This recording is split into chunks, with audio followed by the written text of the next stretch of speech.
very first time I saw him play, he was a little bit, Tony was an unskilled kid at that age, at 16, but you could tell that he just was a little bit different than the other kids. Coach, we've all heard about his basketball exploits at the high school level. So you talk about when you first saw him, where his skill level was.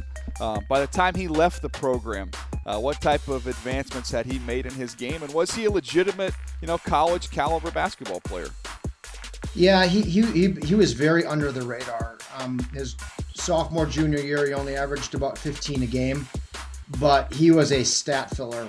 He just kind of did what needed to be done. If he needed to drop 20, he dropped 20. But he was, in terms of just loaded the stats. Every game he would have his 6 assists because of his great hands. He would have, or his great eyes.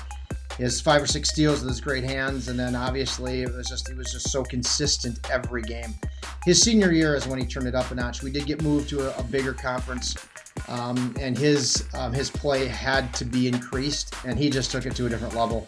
He averaged almost 25 points a game that year, with being again really good in all those other areas against better people. And then he had some people that came in late his senior year. Some of the mid-majors that were interested, but at that time he had already committed to football at the end of his playing in the fall. So they knew that he was committed to Eastern at the time, but I think they're hoping that maybe he would change his mind a little bit. That's where I think he took it to a different level as he progressed into college and beyond, is he took those skills and then he mastered the skills.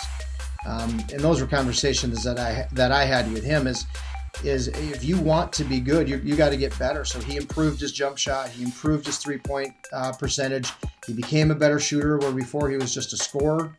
And he improved on that from his junior to senior year. And then if you see, obviously it's pretty well documented, his progress that he made in the football aspect of it, based on his decision that, okay, I want to learn how to throw the football the best I can. Is there any story or any reference there on Tony on some of the adversity he might have had in his playing career?